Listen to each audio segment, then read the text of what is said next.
This is a powerful delivery by Bari Weiss, who you may have heard of. The most powerful quote from this speech, which he gives: a worldview that measures fairness by equality of outcome rather than equality of opportunity. A worldview that says that merit and excellence are suspicious is a worldview that is fundamentally hostile to us and to every single value we stand for. Another quote: it means holding your leaders to account when they fail to deliver and not just following them blindly out of convenience or convention. This is a very powerful talk that she gives of us recognizing that we are now in a new world and we have to conduct ourselves accordingly, and that requires courage. Let's watch this. When did you know? Looking back, now that we're on the far side, I wonder, when did you realize that things had changed? When did you know that the things we had taken for granted were suddenly out of reach? That the norms that felt as certain as gravity had disappeared? That the institutions that had launched our grandparents in this country had turned hostile to our children? When did you notice that what had once been steady was now shaky ground? Did you look down to see if your own knees were the ones that were trembling? When did you realize that we were not immune from history, but living directly inside of it? When did you see that our world was actually the world of yesterday, and that a new one with far fewer certainties, one where everything is up for grabs, was already coming into being? Maybe it was September 11th, 2001, when Islamist terrorists murdered 3,000 Americans. Maybe you noticed in the days afterward, as my friend Jonathan Rosen did, that an explosion of Jew hatred seemed to have ridden on the contrails of the airplanes that the jihadists had turned into weapons of mass destruction and aimed at the heart of American civilization.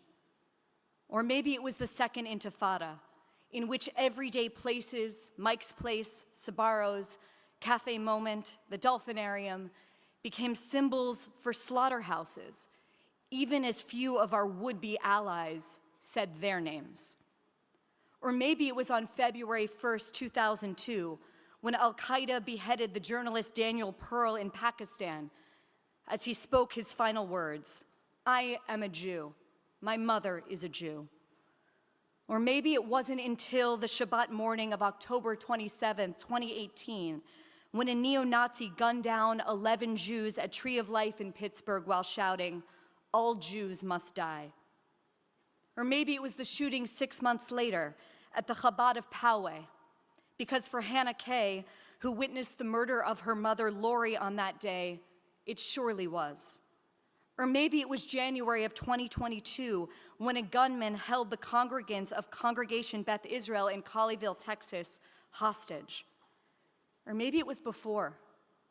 Maybe it was the bombing of the Amia Center in Buenos Aires, the terror attack at the Chabad of Mumbai, the school shooting in Toulouse, or the murder of Sarah Halimi, an older woman who was thrown out of her apartment window in Paris.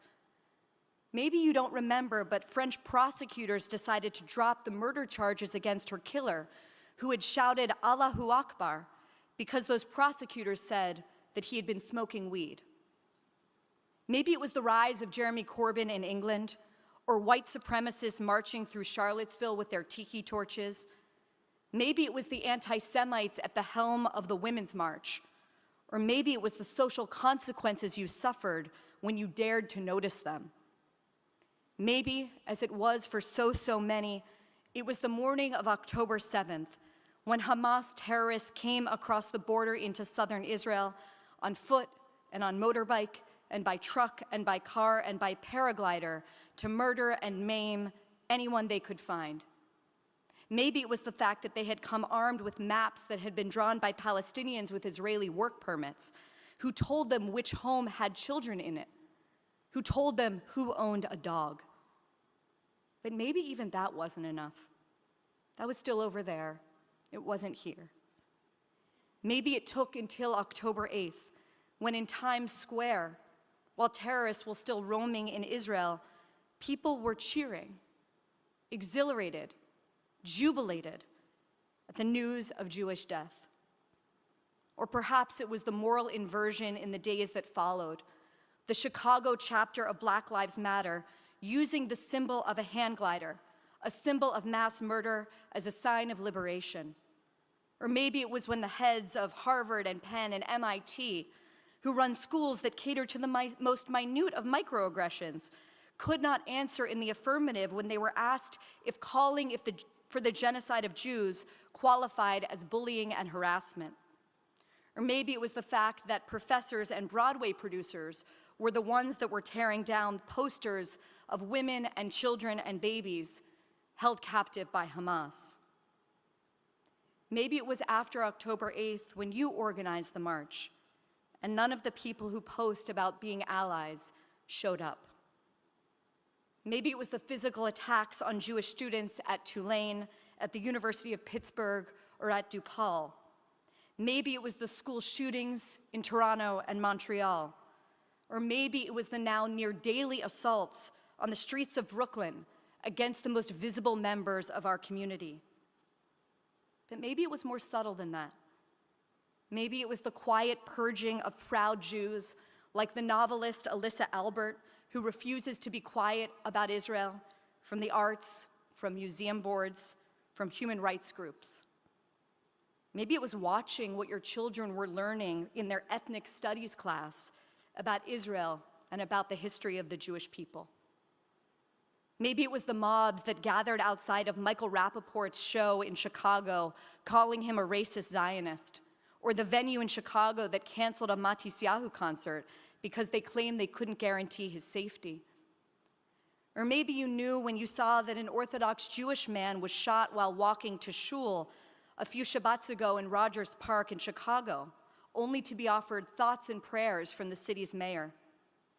Or maybe it took the events of this past week, when Jews were hunted in the streets of Amsterdam, a pogrom in 21st century Europe.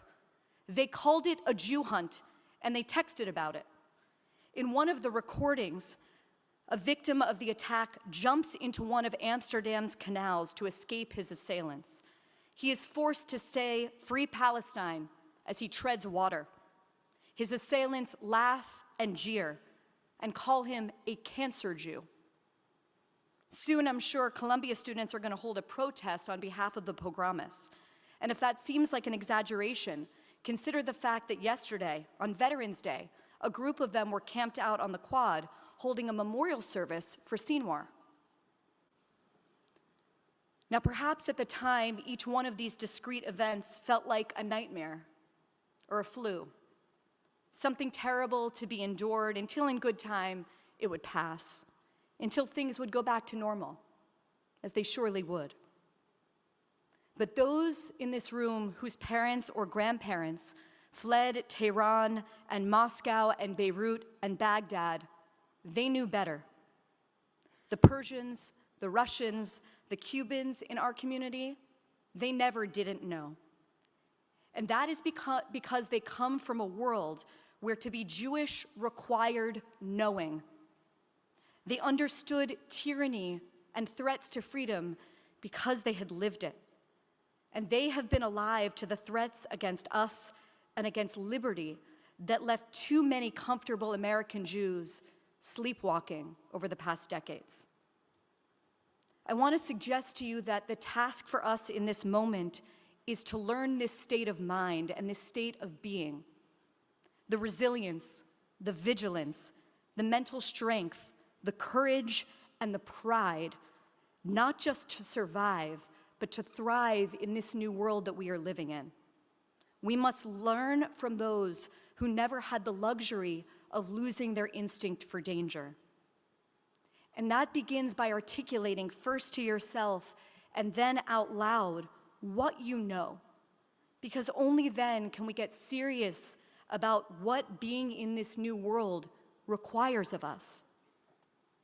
if you find yourself often asking the people around you, can you believe? Well, you need to ask yourself why reality is still catching you off guard. What little lies, what lies of omission, or lies told in the name of being politically correct or polite are you telling yourselves, even today? Here's one. We told ourselves that multiculturalism and unfettered immigration were good because we had benefited from both, because they had made our own lives possible. But we need to get serious about their limitations, because what we're seeing right now in Europe is that people from profoundly anti-Semitic countries do not check their belief systems at the border of the Western world. Do you want to see what happens when people are too scared, too cowed to discuss that problem plainly? When they are too worried to say plainly that some cultures are more tolerant and inclusive than others? Look at what is happening to the Jewish community in Amsterdam. Look at what is happening to the Jewish community in London. And if you think what just happened in the Netherlands can never happen here, I urge you to take a very, very hard look at our history. We also need to get serious right now about who our allies really are, and to be able to say that some of the best defenders of our community, like Richie Torres and Douglas Murray, are not Jews themselves, but that some of the biggest sellouts of our community are. We need to level with ourselves.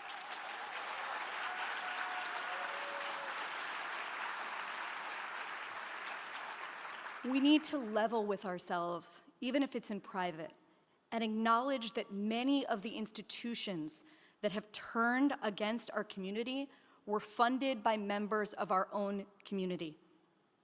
Walk through a museum whose staff would never hire a Zionist curator and look at the names above the galleries. Walk in a university right now and look at the names on the buildings. Look at what's being taught there. How did this happen? We need to ask that as we build new institutions to make sure that we prevent that from ever happening again. We need to say out loud what we know to be true about different ideologies that are very chic right now in American life. One of them is this: a worldview that measures fairness by equality of outcome rather than equality of opportunity. A worldview that says that merit and excellence are suspicious is a worldview that is fundamentally hostile to us and to every single value that we stand for. We need to be able to say that the politics of the mob, from whatever side of the aisle, will always be dangerous for us, and that those who insist right now that the voice of the people or the voice of God are wrong. We need to talk about a legacy press that our community still reads religiously, but which lies about the things that we know to be true. The legacy press would have you believe that the hunt for Jews in Amsterdam was just a scuffle between football hooligans. That is no less a lie than suggesting that the phrase Sig Heil merely means hail victory. We need to say out loud that anti-Zionism is anti-Semitism, full stop, and the idea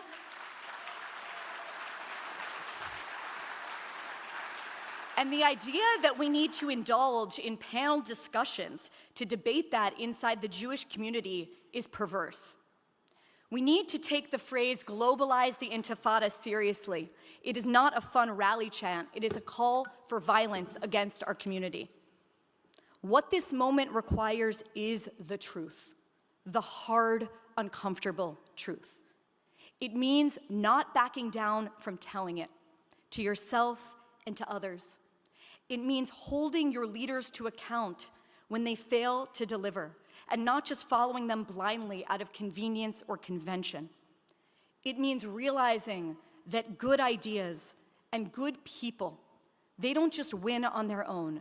They need others to elevate them, to defend them, and to promote them. If all of this, if this moment that we're in feels deeply uncomfortable, that is because it is. As my friend Alana Newhouse says, if it feels like the end, that's because all beginnings do. If it feels like the end, that's what beginnings feel like. And all new beginnings feel uncomfortable. But we have choice in this end and in this beginning. We have agency, we have power, and we have the blessing to live in America. So we can continue to offer bromides about how the arc of history bends towards justice, and how politics is a pendulum that naturally reaches its midpoint, and about history as a story of progress. Or we can accept that none of that is actually true, that we bend the arc of history, that the pendulum can go in all kinds of radical directions, and about history is never written in advance, that we write it. We can accept what this moment requires and figure out how to forge a world anew. My hero, and I'm sure many of yours, Natan Sharansky, said that there were two kinds of Jews in the Soviet Union. There were the Jews, and these were the majority maybe, who wanted to save the world. And they became communists and ended up enslaved and enslaving half the world. And then there were the Jews who wanted to save other Jews, who wanted to save themselves in their families. And these are the ones that we remember and elevate and honor as the refuseniks, the dissidents who refused to go along. They were the ones who ended up bringing down the Soviet Union and saving the free world. History is back. The old world, the old normal, it is not returning. It is on us to build the new one, and it is on us to ensure that it is free. Thank you so much. Brilliant, brilliant speech by Bari Weiss. And, we need to be willing to face different beliefs or ideas that we subscribe to, very often coming out of the pressures of society and us going along with it so that we look like decent people to the indecent society around us, and realize, no, to be a decent person is not to go with the flow. To be a decent person is to be a person who really stands for something, and that is always uncomfortable. The reason why the first Jew, Abraham, is called Avram HaIvri, Abraham on the other side, is because being a Jew is having the strength and the courage to live on the other side of what is popular, because truth is very rarely the popular thing.